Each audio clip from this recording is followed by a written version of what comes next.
The following is a production of the Ultimate Fantasy Sports Network.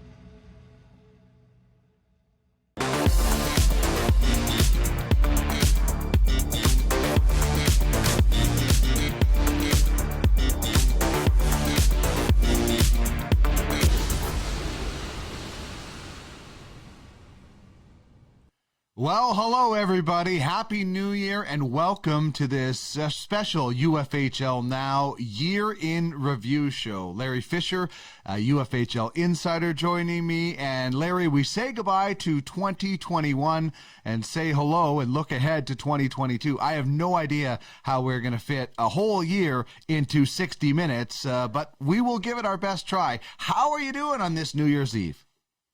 Doing great, Dean. It's been a roller coaster ride of a year, a real whirlwind in UFHL and UFFS as a whole, but a hugely successful year for Ultimate Franchise Fantasy Sports and for the Ultimate Fantasy Hockey League. Can't wait to recap all that we've experienced in this year. Like I said, it's hard to fit into 60 minutes how impressive this year has been for the UFHL, but looking forward to diving into it. And even more looking forward to what will happen in 2022 when we turn the calendar. But as you mentioned, we have a lot to get to. Let's start out with number 10, Larry. Yeah, may as well start at it's 10-1, Dean, but we're counting them down. But any one of these could be number one. They're all very important developments throughout the year. And starting right at the top, Dean, with the platform itself and Scorecoin successfully launching on the Zilliqa blockchain on May 1st. That was that day will go down in history for UFFS as the day everything became real. We actually had a platform. And then in addition to that, Dean, just all the partnerships that came along throughout the 2021 calendar year. More recently, the Professional Hockey Players Association. But, prior to the start of prior to May 1st, Elite Prospects powering all of our player database.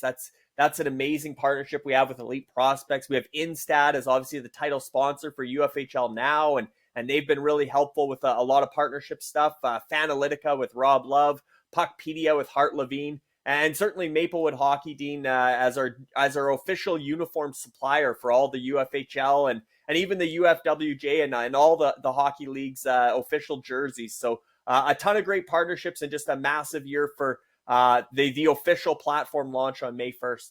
Yeah, it's just so amazing to see, where this started. And you and I kind of entered this space in a similar time, and just to see how this has grown. I always think back to the first call with Commissioner Andrea Karanduk about this whole thing. And yeah, my head was spinning, and now my whole world is spinning with UFFS. And I absolutely love it to see that, where it was when we started. That inaugural draft that we had, and to see a couple of playoffs to evolve into what we're going to talk about with the World Juniors and things like that. And now to see everybody wanting to get involved with UFFS, really, and listen, we know we still have a lot of work to do and a lot of room to grow, but it is amazing to see the partnerships that we have made. And all of those partners, as you mentioned, Larry, are integral to the hockey success of UFFS.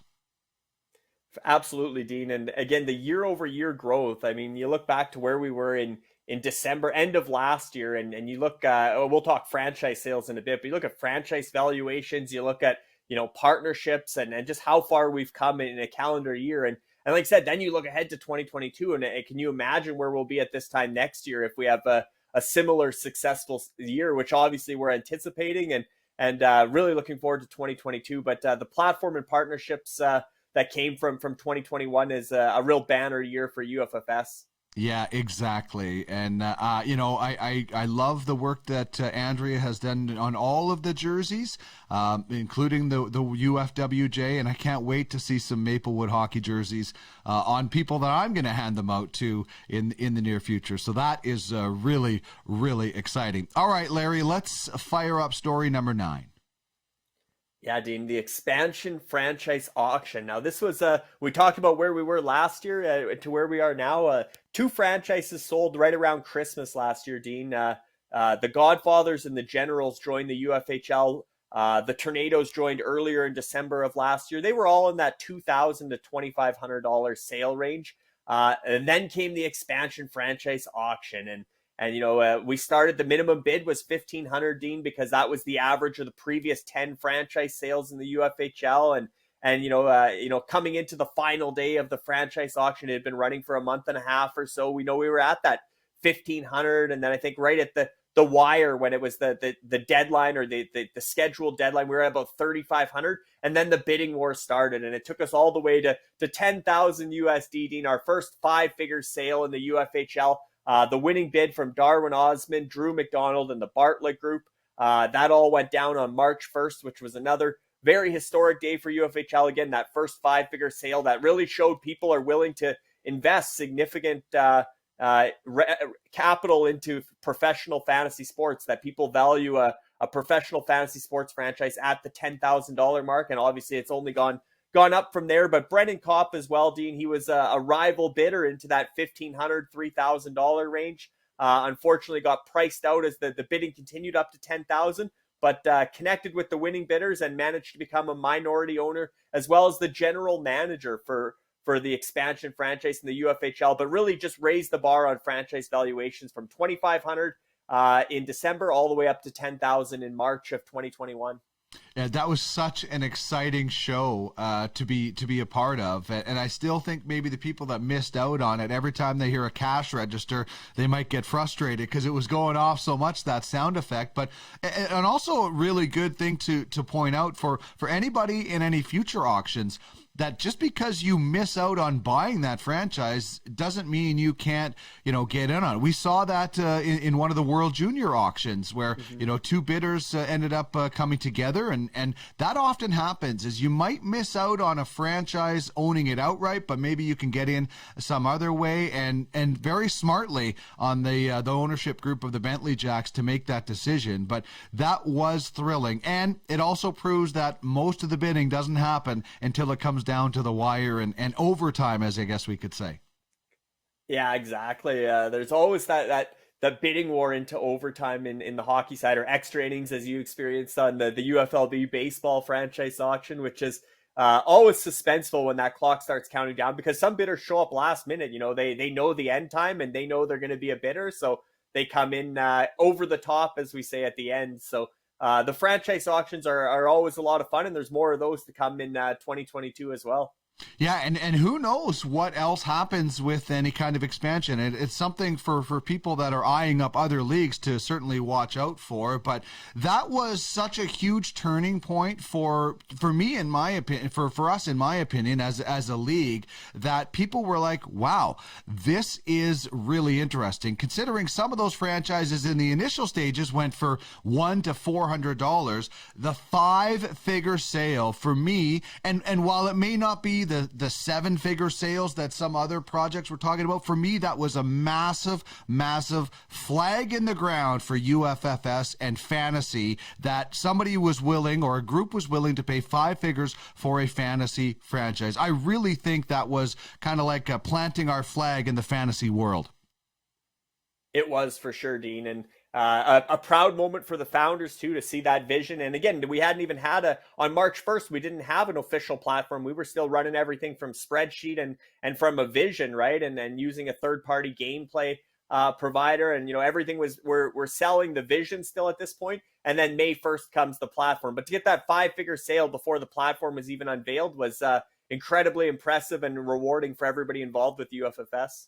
And also a great moment for those people that, came on even earlier than us and believed in this vision from the very beginning. A satisfying feeling for the founders, a satisfying feeling for those original franchise owners to see that and share in that wealth, and look forward to, future possible expansion sales. So that was the expansion auction for the franchise, but that was just the beginning of a lot of hard and very, very meticulous and I'll say great work by that GM that was hired by the Bentley Jacks.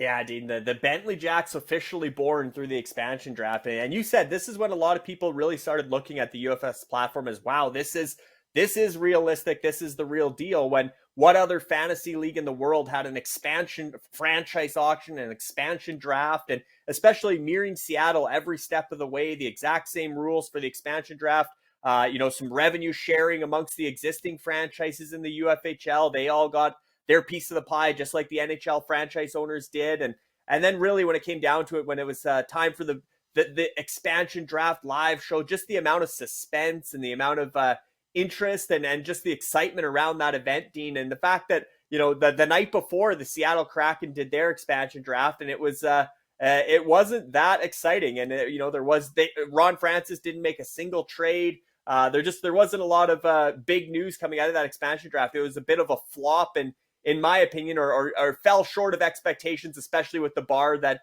the Vegas Golden Knights and George McPhee, Kelly McCrimmon had set. The Seattle Kraken fell short of expectations, and then Brendan Kopp follows up and the Bentley Jacks ownership group the next night and completely knocks it out of the park, outperforms Ron Francis by wheeling and dealing for a better roster than the Seattle Kraken as well. You see where the Seattle Kraken are in the NHL standings, near the bottom of the Western Conference, the Pacific Division. Well, as of today, the Bentley Jacks are in a wild card spot, Dean, in the Howe division, as well as the Legends Conference. So the Bentley Jacks are outperforming the Seattle Kraken so far to date. And just like I said, blockbuster trades for guys like Patrick Kane, Charlie McAvoy, Ryan Ellis, among others. And then also some luck along the way. Rasmus Dahlin and Sam Reinhart sort of fell into their lap through that expansion draft. But like I said, the work of Brendan Kopp and just seeing the Bentley Jacks in general, Dean, they're a leader in this league already. The merch, they're out there wearing the nicest merch in the UFHL. You know, they're getting custom made merch and stuff like,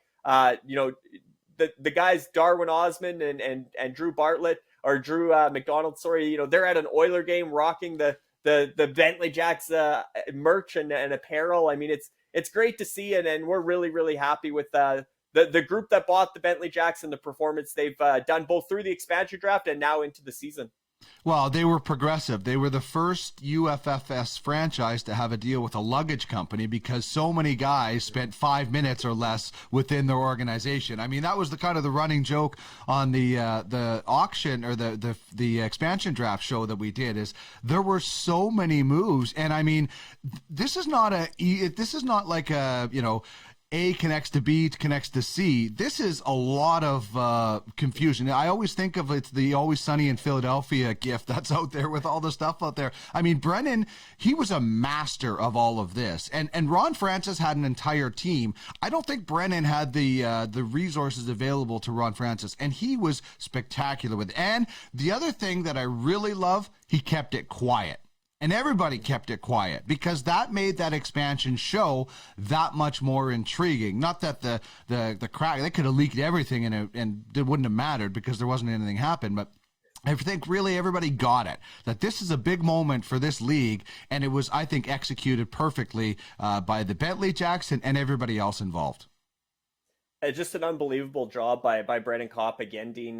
You know, taking the role on basically March 1st or shortly thereafter, he came to terms with the ownership group. He joined as a minority owner, the GM, and basically had from March until July, right, to network with every owner in the UFHL, every GM, and he did. He didn't sit on his hands at all. Every day he was talking to a different GM, a different owner, trying to find a trade. And along the way, you know, trades were trickling into the commissioner. Hey, this is going to happen at the expansion draft show. Hey, this one's in the works. This is who we've agreed to select this player from this franchise in order to not take this player. And we're also getting this piece included. Like very much the way it mirrored more so the Vegas Golden Knights expansion with all the trades and the magic that George McPhee and Kelly McCrimmon worked. Brendan Kopp took a page out of Vegas's playbook and really outshone Seattle with their whole expansion process. And again, Dean, I just think how committed they are to the league as a first-year team and really trying to push the bar, raise the bar for everyone else as well.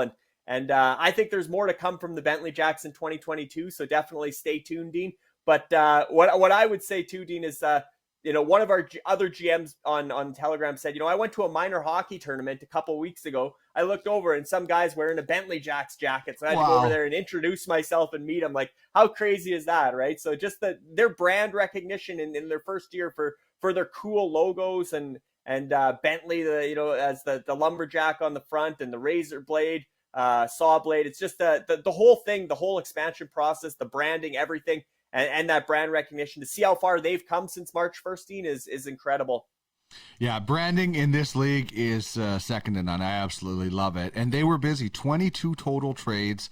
or side deals with 20 different franchises leading up to the expansion draft on July 22nd. That is simply incredible. Okay, also pretty incredible is what the Ice Vikings did, and that comes in at number 7 for us.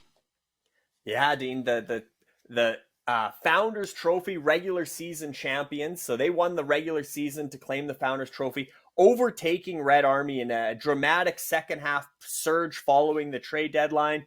They did get off to a good start. The Ice Vikings were a known contender. They were never really below fourth or third place throughout the season. They were always in the top 3 pretty consistently, but certainly got off to a hot start. And then it looked like Red Army was pulling away around that trade deadline. Red Army got as far ahead as 70 fantasy points, Dean, and it looked like, okay, maybe Red Army's going to run away with this, and they were looking so powerful. And then in April and May, Dean, and ending the regular season on May 20th, the Ice Vikings wound up ahead of Red Army by 62.40 fantasy points. So just to flip that by 130 points basically in the last month and a half of the season after the trade deadline, when Luc Grenier and Red Army couldn't make any more moves to match the Ice Vikings, their group really took off after the trade deadline, and it was pretty awesome to see the Ice Vikings knock off Red Army, at least in the regular season.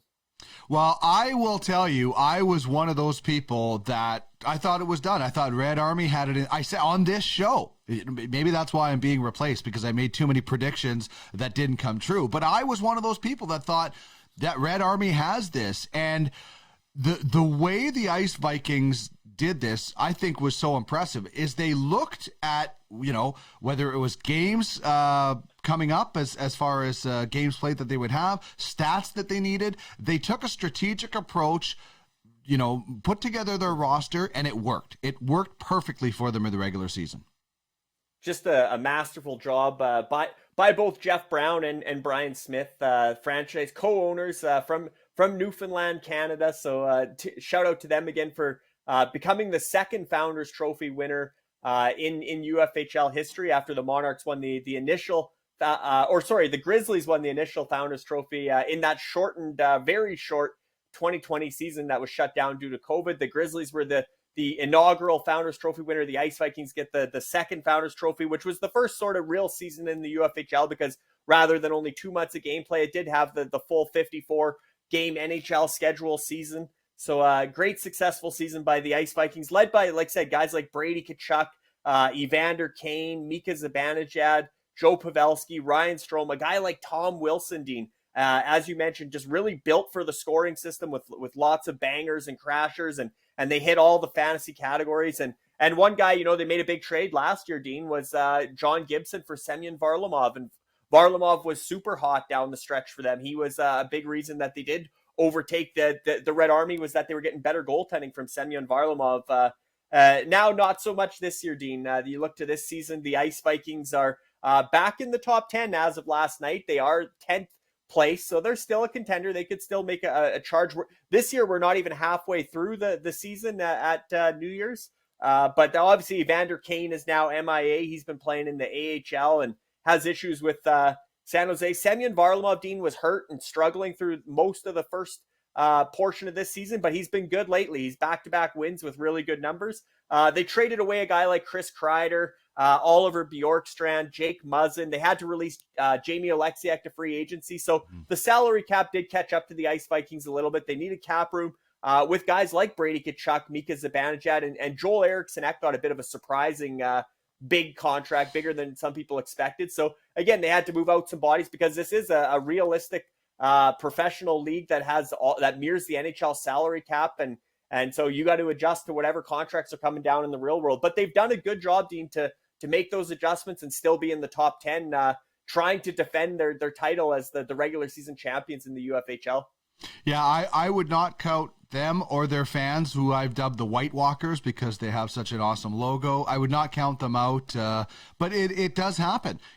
Franchises like ourselves look at the ones that are in cap trouble, and we try to take advantage of it. And it's almost like how junior hockey is cyclical, right? Like you look at the Edmonton Oil Kings. They went to 3 straight league titles, and then they had their down years. Now they're one of the best teams in the country again. And when you have a great run and you win, you're going to have to pay for it by either your guys getting better deals or having to trade it. So it really does mirror it. And I would say the Ice Vikings are saying, you know what, this year we'll pay for winning last year because that's what you want to do. I mean, how many fans would trade their entire prospect system for 2 or 3 Stanley Cups for their franchise? So it does mirror real life in that way for sure. And, you know, they did make a run. They certainly made a run in the playoffs, but it was ironic that our number 6 story is the team they overtook in the regular season coming out on top. Red Army winning the Klein Cup, Dean. What a story this was. Luc Grenier going out on top, selling the Red Army franchise to Mooch for $75,000 USD following the playoffs. That sale was done right at the end of the playoffs, but defeated the Gators in the Klein Cup final, Dean, and just a bold strategy of loading up on Montreal Canadiens. Obviously, Luc's a sports editor at the daily newspapers in Quebec and a real big follower and fan of the Montreal Canadiens. And you know, coming into that first round of the playoffs, Montreal up against Toronto, and just the way that series played out, even Toronto being up 3-0 or 3-1, I think it was, and the Canadiens rallying, and then really Carey Price backstopping the Red Army all the way to the Klein Cup with 7 of 13 picks in the UFHL playoff draft being Montreal Canadiens. So bold strategy, great to see it pay off, and great to see Luc get such a great send-off, because like I said, the Klein Cup is our version of the Stanley Cup as the playoff champion. Luc's got the pictures that'll last a lifetime of him being the second ever winner of the Klein Cup. Obviously, the Monarchs won the inaugural Klein Cup in 2020, and Red Army wins the Klein Cup in 2021. Their names are engraved on the trophy, and nobody can take that away from Luc Grenier and the Red Army roster that won for him. Well, it was just wild. Steinbrenner did it his way, right? Nobody is going to tell Steinbrenner how to run his team. And I was skeptical. First of all, I thought they were going to run the table, so don't ever listen to any of my predictions. But then I was skeptical of that strategy. But I think a lot of people were looking at it saying, this has to go one way for Luc, and that's Montreal going deep, and it did. So how can you criticize anything after the fact? He was bold, he was out on a limb, he took a big gamble, and it paid off. You have to respect that. I mean, this guy was bold from the moment he came into this league, and we miss him dearly, and we love to have him back at some point.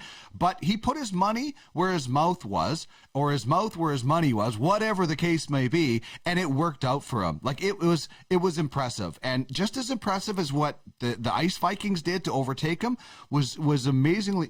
At the time, I didn't think it was impressive, but looking back on it, it couldn't have went out. You know, he gets some top players and then loads up on Canadians, and wow, my hat still comes off to Luc Grenier for that. Luc was an innovator in a lot of ways in the UFHL, a trailblazer. He really did raise the bar on competitiveness, on spending on your roster, the investment side, how much you have to invest into your roster to potentially be a champion-worthy team. But then at the end of the day, Dean, like I said, it came down to hockey knowledge for Luc and a little bit of brazen, a little bit of boldness as well with his draft strategy. But he stepped up and took Nikita Kucherov second overall. Nikita Kucherov hadn't played a game all year, was returning, missed the entire regular season, coming back for playoffs. Red Army took him second overall. He led the NHL playoffs and the UFHL playoffs in scoring. So a great pick behind Mark Stone to take Nikita Kucherov second overall. He also did some gambling early on, taking a young guy like Cole Caulfield from the Montreal Canadiens, who, again, brand new to the NHL, healthy scratch in the start of the playoffs for Montreal, ends up being a key guy, scoring a bunch of key goals and putting up points. And breakout performance from Nick Suzuki, who was, a good player in the regular season, but just took it to a whole new level of stardom in Montreal in the playoffs. And both those guys, those young guys, Suzuki and Caulfield, for Luc Grenier to enjoy that ride alongside the Montreal Canadiens as his swan song in the UFHL. And I think he misses the UFHL as much as the UFHL misses him in a lot of ways. But certainly he's still following along. He wished us a happy New Year. So great to have Luc Grenier still as a fan of the UFHL. I mean, it would be kind of like somebody, loading up on Oilers in 06 and, Pisani and all these guys. And it worked. I know guys that won their playoff drafts that year because of the Oilers. So when the planets align like that and it works, you got to take your hat off to them. So congratulations to Luke on winning that title and totally going out in his style. Poutine in the Klein Cup and everything. It was absolutely beautiful. Okay, Larry, we are now into the top 5. And we've said any of these stories could probably be number 1. There were so many great ones, but these next 5 stories really were special. So let's start off with number 5. Yeah, Dean, the annual entry draft auction and futures auction, these two events, Dean, every summer, they mirror the NHL draft as well. It's almost like a WHL Bantam draft, or our scouts get to do their draft, their futures auction. These are big events for obviously establishing player values, but more so just to really show the depth of the UFFS ecosystem on the hockey side, how much it really is a dynasty league. As we saw, Can West, whether it was the Can West Generals or the Can West Scouting Agency, Can West dominated this summer's entry draft auction and futures auction. Obviously, the Can West Generals drafted 4 prospects in the top 10, including Owen Power, first overall. So the Generals they're a playoff contender. They're in a playoff position, wild card spot position for this season as of today, Dean. But they're really looking like a potential powerhouse in the future, a real challenger in that Gretzky division in the Allen Conference. But they also their scouting agency was proactive as well. Can West Scouting Agency took Macklin Celebrini first overall in the futures auction, or he was the prospect that was the highest seller in the futures auction. The top 5, actually, Macklin Celebrini and Emil Vini, who's a Finnish goalie, also went to Can West Scouting Agency. And then after that, guys like Aaron Kiviharju, Cole Iserman, Adam Jako. If you don't know those names yet, you will in 2 to 3 years. They're all 3 years away from their NHL draft still. So we're talking about 15-year-old kids, but those 5 names are going to be 5 of the big names 2-3 years from now that you'll be seeing in future World Juniors. And certainly Can West and the Can West Generals made a real statement this summer. The previous entry auction, we all know Red Army dominated that one and had a real strong showing, got 4 of the top 5 picks, I think 7 of the top 10. Generals this year took a page out of Red Army's playbook and were very aggressive in getting 4 of the top 10. So big things to come from the Generals. Yeah, if you don't know those kids' names already, there's a lot of scouts in the UFFS that already do. And on that note, Red Army dominated that first draft because there were some loopholes that had to be closed. This was a more truer example of how UFHL drafts will go, and bravo to Can West, who drafted a lot of players. Didn't draft the most players, that was us. We drafted the most players because we are in a massive rebuild, and last year's draft and the 2022 draft are going to be big ones for us. But that's the beauty of the UFHL. Some teams get rid of all of their picks. Others load up on their picks. There are a lot of different ways to try to become a contender or a champion in this league, and we see it every year at this exact time we're talking about. For sure, Dean. And the entry draft auction, it's different than the NHL, because in the NHL, it's just a standard draft. Here, you actually bid on your draft spot, and then you spend then you select the player that you prefer or the prospect you want, but you do have to bid in order to use your draft picks. So it's a little bit different in the UFHL, obviously, than the real world. But we're seeing the franchises that invest through the draft are having success and are trending up, as we will see from the Generals in the years to come, as we will see from Duckman's domination, Dean. Like I said, the biggest haul, 9 picks in the top 64, highlighted by William Eklund. Whereas, Can West came out and drafted 4 of the top 10 with Owen Power, Mason McTavish, Brant Clark, and Jesper Wallstad. And the Royals, Dean, a shout out to Arnie Ensign and Brent Baldwin as well. They took the Michigan teammates, Kent Johnson and Luke Hughes, at 2nd and 3rd overall. So a lot of franchises really improve their future outlook. And another thing, no different than the NHL, those prospects are prospects until they start making an impact in the UFHL, but they're also trade currency. And, those prospects at some point can be flipped for star players as well. So it's going to be very interesting to see what Duckmans does over the next year, heading into that 2022 entry draft auction, where we all know next year could be Duckman's year to do the Red Army or do the Generals and really be the talk of the draft afterwards.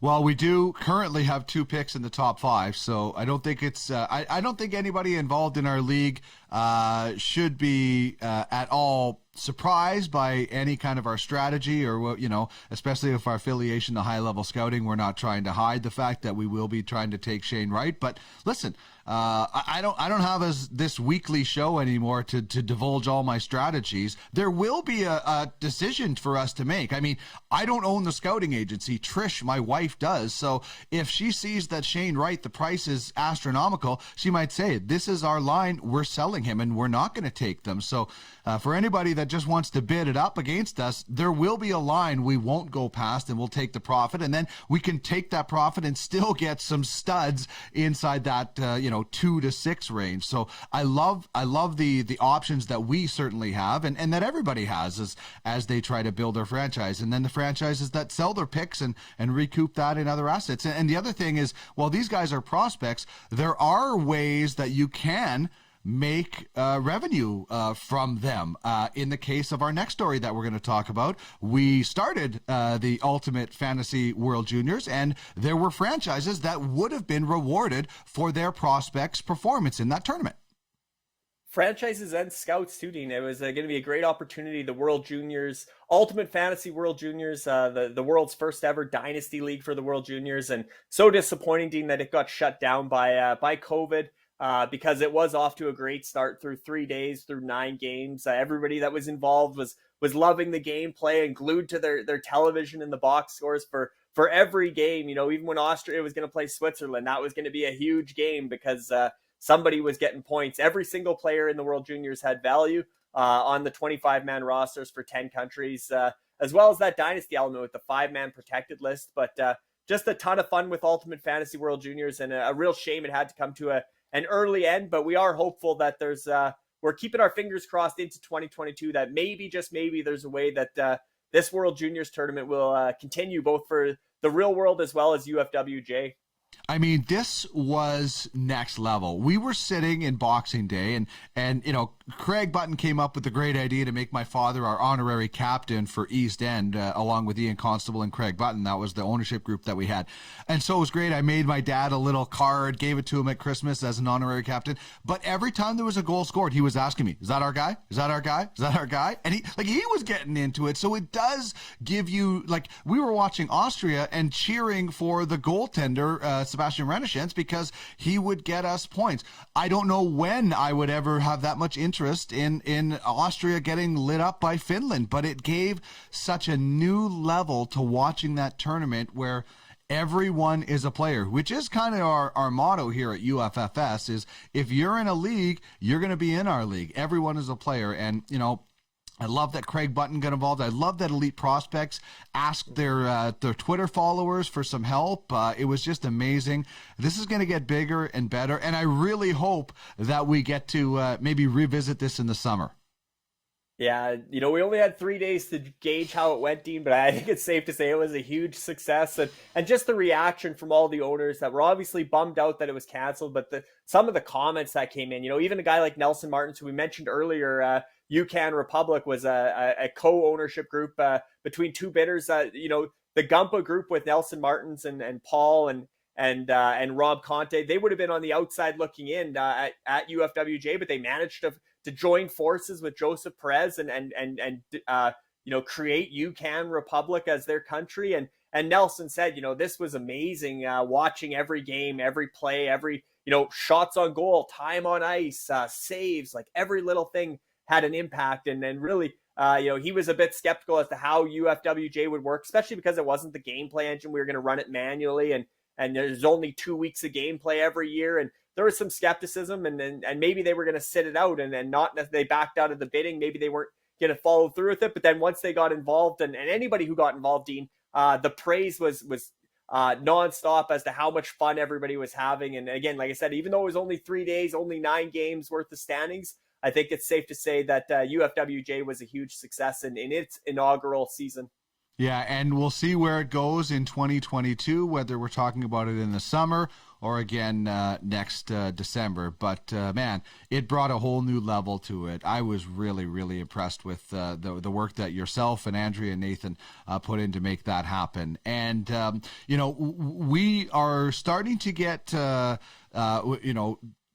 the top 3 of 2021, and this would have been really hard to narrow these down because they were all so amazing. But this one goes back a little bit into 2021, where we have story number 3.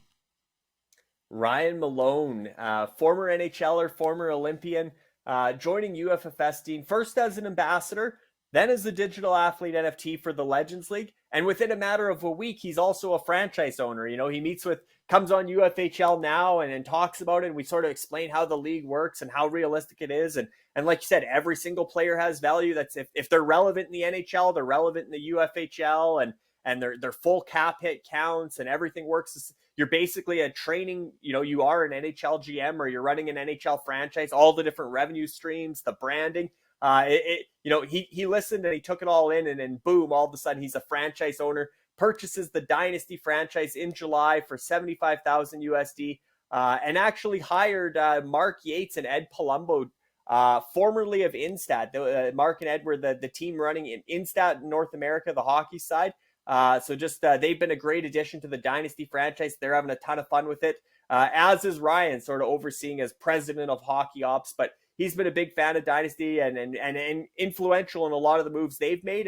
And look out, Dean, Dynasty's back in that playoff race as well. They're right there on the cusp of potentially claiming a wild card in the Legends Conference, depending how the second half goes. But just to have the Malone family involved with Ryan's dad, Greg, and his cousin, Brad, and actually even drafted another cousin, Dean, in the entry draft auction. Cole Huckins, one of his cousins. The Dynasty got to draft one of Ryan Malone's cousins in the entry draft auction. So a 3rd round pick for the Calgary Flames, who went in the 2nd round of the entry auction. So just a very cool story with Ryan Malone joining UFS. Such a big personality and just a great addition to the fold, and really gave us a good jolt there in July with Ryan Malone joining.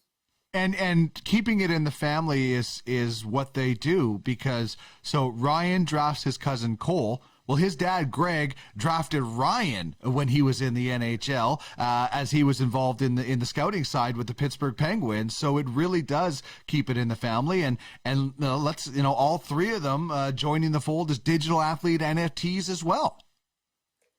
Yeah, very excited to have Ryan, Greg, and Brad as digital athlete NFTs. I'm sure we'll have Cole Huckins in the works in the not too distant future as well. So definitely great to have the Malone family, and they are a true hockey family, Dean. Ryan and Greg, I believe the only father-son tandem or duo in NHL history to score hat tricks for the same team, the Pittsburgh Penguins. So Ryan had a great career in hockey, and now he's getting to stay involved in the game in some form through the UFHL and UFFS.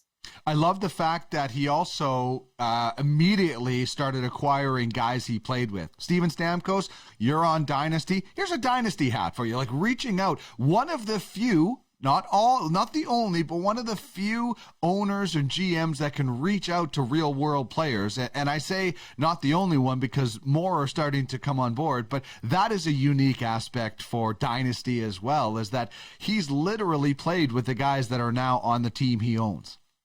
And he's having a lot of fun with that, Dean. I know he was at the Beauty Summer Hockey League in Minnesota and chirping some of the guys and telling them, you better have a good year because you're playing for Dynasty, not just the Tampa Bay Lightning or the Pittsburgh Penguins. So he's having a lot of fun with it. And certainly so are Mark and Ed, doing the day-to-day roster management and stuff for Dynasty. They're 2 real good hockey guys. I mean, Mark Yates has been an NHL scout with the Florida Panthers, and Ed's, well on his way to having a great career in hockey, now working with elite prospects with Rob Love there. So that Dynasty franchise from the top down is a real true professional franchise led by Ryan Malone. Yeah, and they've done a good job because that they were in some cap trouble, and we worked out a deal with them, and it wasn't an easy negotiation by anything. So great to have everybody in the fold, and the more we grow, the more we start going, we start collecting more and more real world hockey people, whether it's, Craig Button helping us out or on the scouting side, Peter Labardia, Sam Cosentino, Mark and Ed, Ryan Malone, and the list started growing just not that long ago. And this one was a pretty quick transition as well, but a pretty big one, Larry, for story number 2.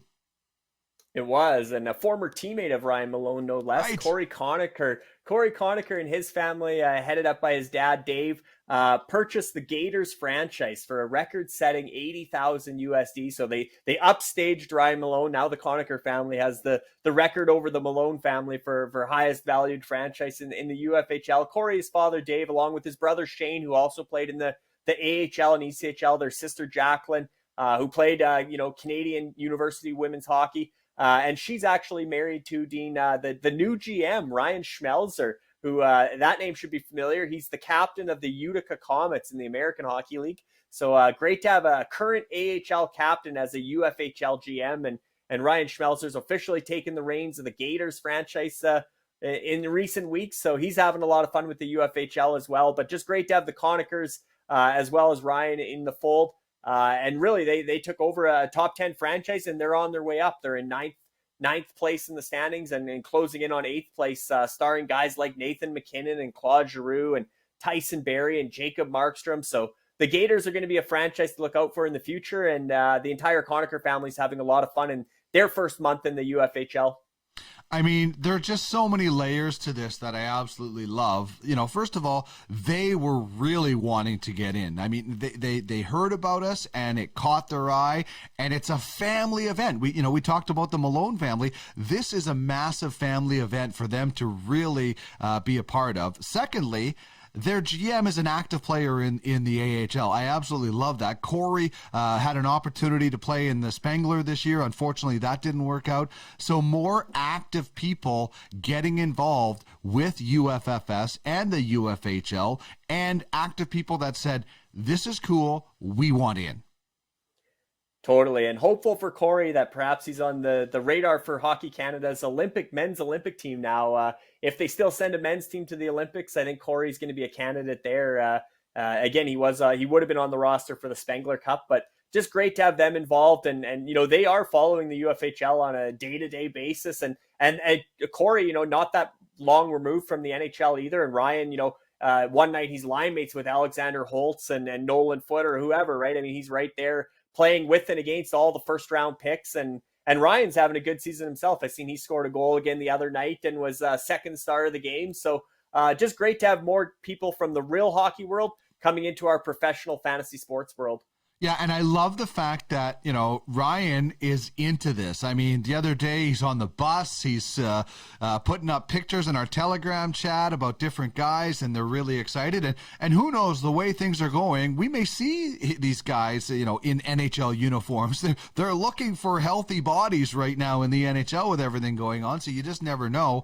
And that also brings us to kind of another point, not just about the Conoccur family coming in, but there are a few other franchises that are also for sale. And I mean, franchises are always for sale on UFFS. Somebody can make you an offer 50 days in a row, and on day 51 you finally get the right one and you say yes. So franchises are technically always for sale, but there are 4 franchises actively for sale right now that are up on the block, and you can make offers to them, and some of them to the varying degree would be willing to sell.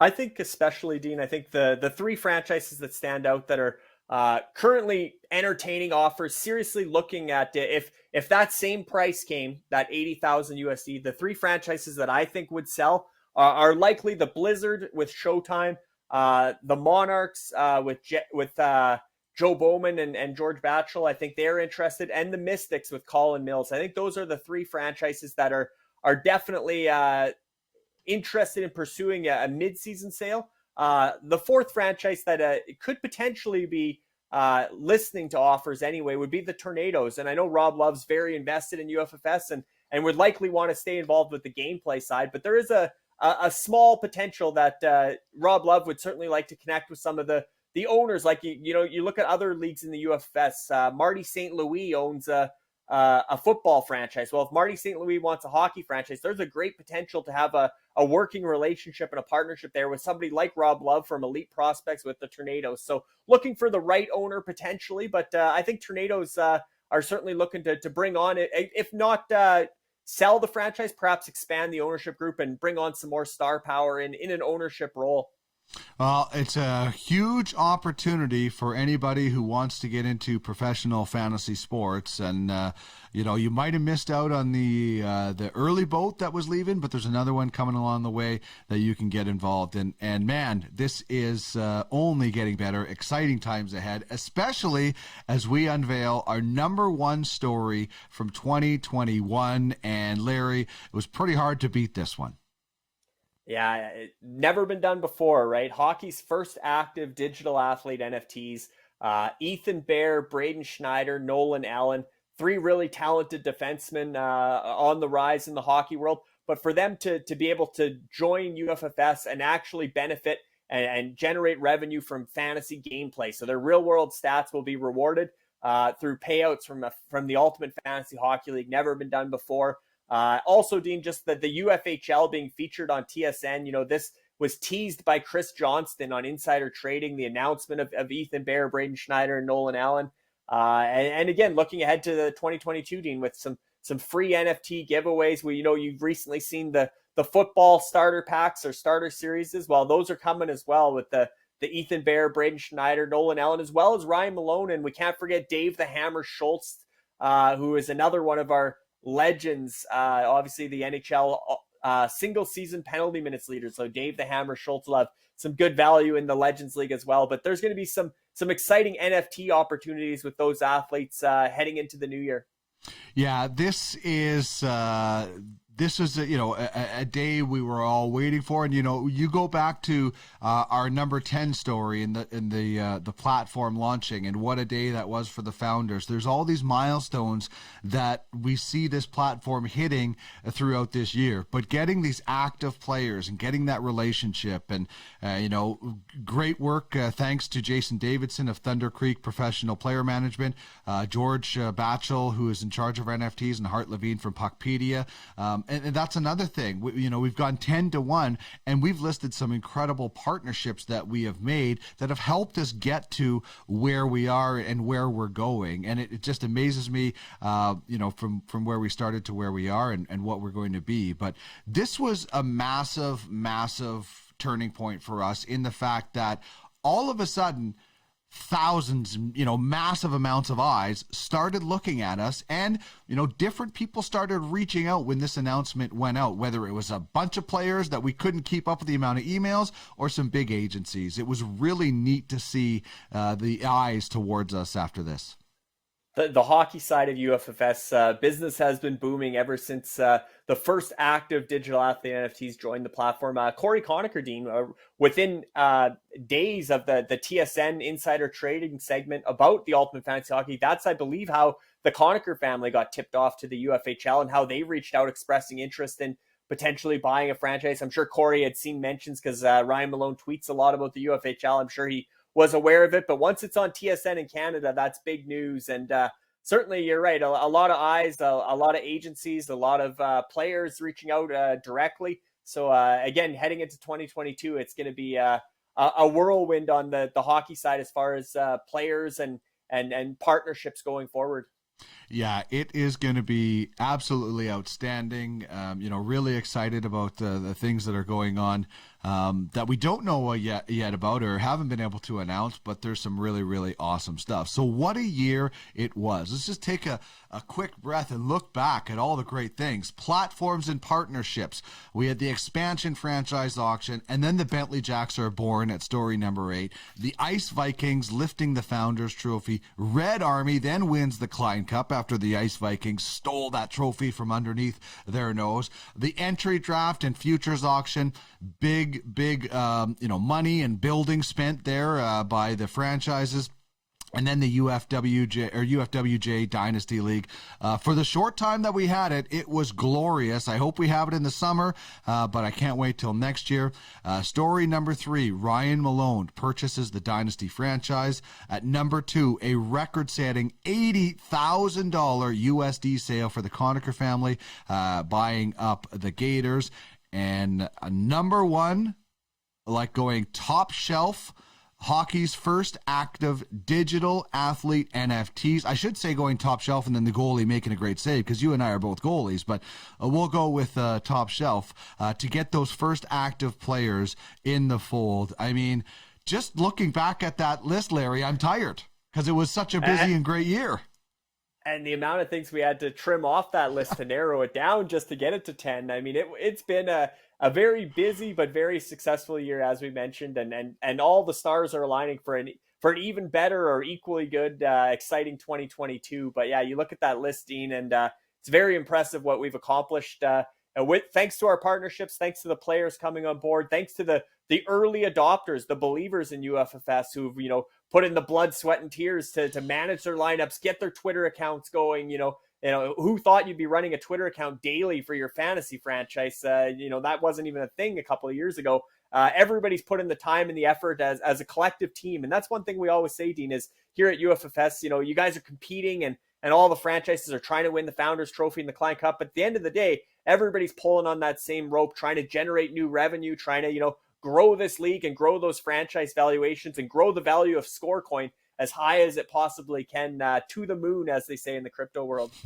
Well, who thought there would be a league as involved with this, with its own dedicated show every week, that also has crazy awesome merchandise, jersey, mug. I mean, this is not your, as we always say, this is not your $20 office pool that you're getting involved in. This is professional fantasy sports, and exciting times ahead is what we kind of go by. That's our kind of our behind the scenes inside joke, but it's true. There is always something exciting, and I think we're getting close to New Year's Eve. We're getting close to, in some places it's already New Year's Eve. I think it's time to start taking a peek into 2022 and see what's on the horizon for UFFS. So let's start with number 5 on our top 5 storylines for 2022, Larry.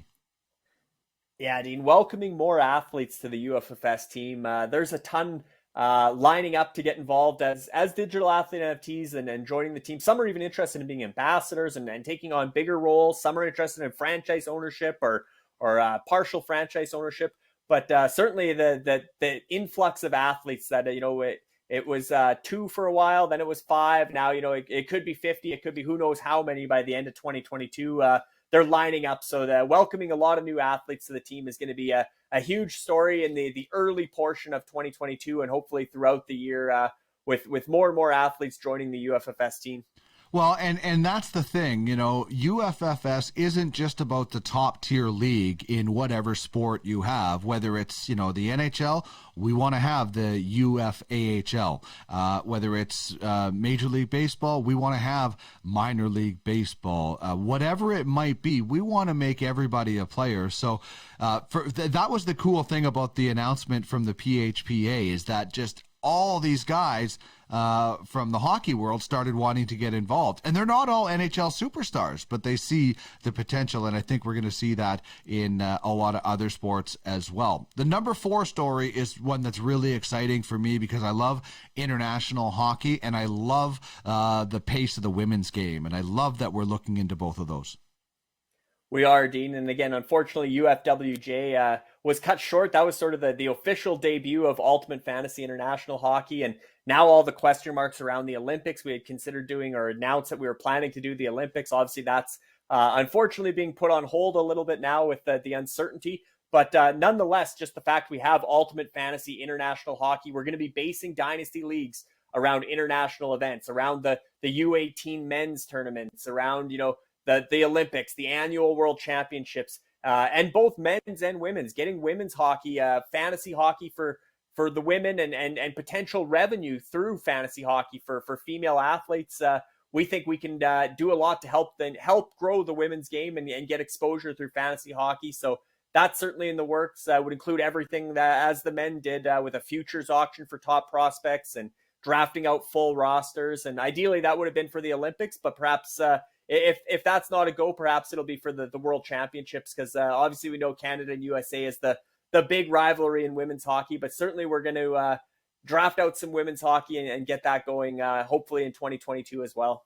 Yeah, I think that's just so it broadens everything for us, and I think it's important. I mean, I wouldn't be surprised, and I know you and I have talked about this, that this professional hockey, the Premier Hockey League, is going to end up with some sort of affiliation with the NHL. So I think the NHL is going to step up to really help women's hockey, and I think it's only fitting that UFFS does the same and creates that opportunity and creates more of a revenue generator for some of these players. And that's what we are about. We're about professional fantasy. We're also about the athletes being able to take advantage of their brand, and we all want our owners to be successful. They can't all win, but we can all be successful on the other side, the revenue side. And so I think this is just another big step towards making UFFS inclusive for all different kind of sports and leagues and things like that. And the fact that our partners on the hockey side allow us to make those moves into other leagues. Yeah, again, so grateful for Elite Prospects, Dean, because they do have all the women's hockey profiles are already on Elite Prospects. You can look up any high level or even, your bantam and midget or, your minor hockey women's profiles are all on Elite Prospects. So there's nothing stopping us from doing women's scouting, at the highest level. So, once we get the gameplay engine going and get some data partnerships elsewhere, perhaps for the actual stats incoming. But overall, Elite Prospects has been such a huge partner and a huge part of building UFFS and the hockey side to what it is today. And they will be a big leader in allowing us to go into the women's game as well. All right, we've talked about this tournament for a while, and we're all sad. At the time we're recording this, I was supposed to be in Red Deer to watch USA and Russia tonight and get a chance to visit with my friend Craig Button. But we know the World Juniors was unfortunately canceled. That still leads us to a big number 3 storyline for 2022 and what happens with UFWJ Gold and this tournament evolving. Yeah, and can't wait to see what the decision is. They're going to spend the next month or so to try and reschedule it essentially for likely June or July in the summer. But the big question heading into 2022, Dean, is will we get to award UFWJ Gold? And also, how will the Ultimate Fantasy World Juniors Dynasty League evolve? We're planning to do the total points tournament for year 1. Will it go to more of a head-to-head type format for year 2 now with the gameplay engine coming on board? And how will this league sort of evolve? But certainly the main focus for everyone is, will we get to award gold yet this year? And fingers crossed heading into 2022 that UFWJ will be able to fire back up alongside the World Juniors and likely involve another supplementary draft, assuming there'll be some injuries or some replacement players available for the countries. In the real world, we would mirror that obviously in UFWJ. Any countries that lost players would get to replace them through that supplementary draft. So to ensure that every single player at the World Juniors has value. And like you said, Dean, every sport at every level, that's what UFFS is all about. And when the players are coming to UFFS, whether in the ECHL, playing in Switzerland, playing in, the KHL, or a lot of future status players that are maybe just got drafted in the Bantam draft, in the WHL or the WHL prospects draft, 14, 15-year-old kids, all those prospects and players, even retired players, obviously for the Legends League, everybody will have value on our platform. If you've generated real world stats that have value in the real world, they will have value on the UFFS platform. So certainly Ultimate Fantasy World Juniors, the ability to generate revenue for the players involved, as well as the scouts that have the rights to those players that are not in the UFHL yet, as well as UFHL protected list too, Dean. I know Duckman's had a handful of guys that were competing at the Ultimate Fantasy World Juniors as well. You're watching East End, the franchise, but you're also watching the players from Duckman's domination. So definitely hope that we get UFWJ up and running again before the end of 2022. I love the idea of points during the round robin and then head to head in the medal round, just like we do in the UFHL. I think that really adds an intriguing element to it, and I just really hope we get through the tournament this summer. I really hope they are able to make that work. Let's get to storyline number 2 for 2022. It involves the UFAHL. Yeah, Dean, we drafted out the UFAHL last January, so January 2021, little over a year, or a little under a year ago. I guess it was the end of January this past year, and unfortunately, we weren't able to provide any gameplay for the American Hockey League, the AHL version of the UFHL. Certainly, those franchises are affiliated with UFHL. We've seen lots of back and forth. We've seen call ups to the promotions to the UFHL, but we haven't been able to provide any prize money or prize pool or gameplay for the UFAHL, but that is coming in 2022. That is going to be a priority on the hockey side to make sure the UFFS gameplay engine in general, which will debut hopefully in March with baseball is the plan, but to expand that to cover, women's hockey, to cover the World Juniors if they start up in the summer. Maybe that's on our own gameplay engine, as well as certainly the AHL in the fall in October. That 22-23 will be the inaugural season in the UFAHL. And again, likely a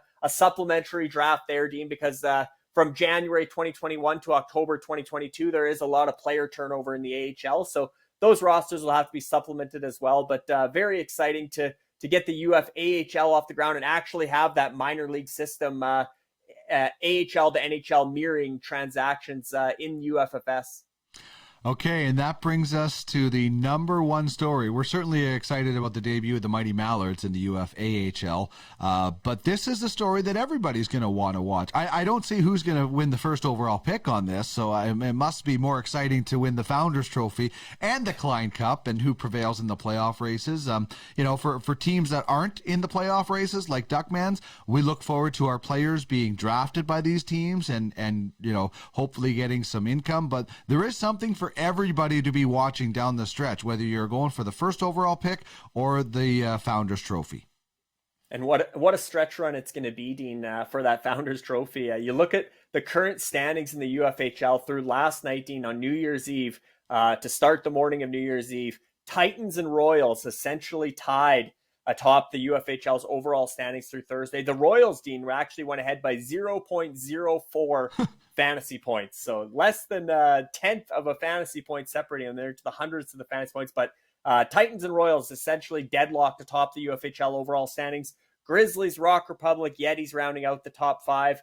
And all of the top 10, Dean, less than 300 points separating first to 300 or first to 10th. And certainly we've seen moves. The Titans made a 150-point move in a matter of a couple weeks. So there's lots of room for movement and throughout the standings. And then, like you said, the playoff races, I mean, we can get into them, but there's a real battle to crack the top 10. And there's wild card races in both conferences that are involving, basically six franchises in each conference are battling for 2 spots. So the playoff races are going to be very intense. And certainly that Founders Trophy, Dean, between Titans and Royals right now, but there's other contenders that can emerge, as we saw last year with the Ice Vikings going from third to first in the last couple months of the season. So long way to go in the UFHL, but certainly an exciting times ahead for the second half. Well, and you just don't know what changes are going to be made, what players come back and join their rosters. I mean, we've talked about this Kucherov trade that is close to being happening now, I'm guessing. But you just never know what kind of moves will be made, what players will get healthy, and the smart GMs are looking at games remaining. Games remaining is massive down the stretch. So it's going to be really interesting, especially with all these makeup games coming, Larry. It's going to be amazing to see who really is paying attention and trying to take advantage of that. Yeah, I'm sure the GMs, assistant GMs, again, these franchises aren't a one-man operation. They have some have capologists, some have, there's going to have to be some duties delegated to really study that schedule going forward in a total points league to try and acquire some players that have more games remaining or whatever the case, right? You want to maximize those games played. But certainly those playoff races, and you mentioned, Dean, the blockbuster that's coming in next week or within the week, involving one of those wild card contenders landing Nikita Kucherov. So certainly it's going to be very interesting. And then what dominoes happen after Nikita Kucherov moves? Who else makes a move? And do we have an arms race among the playoff race contenders? So, but certainly also right at the top, it doesn't get any closer than 0.04 fantasy points almost halfway into the season to determine the regular season champion and the Founders Trophy winner. So Titans and Royals, or Royals and Titans, however you want to look at it, is going to be a lot of fun for these upcoming early weeks of 2022, and we'll see what the other franchises can do to try and steal those trophies, both the Founders Trophy as well as the Klein Cup.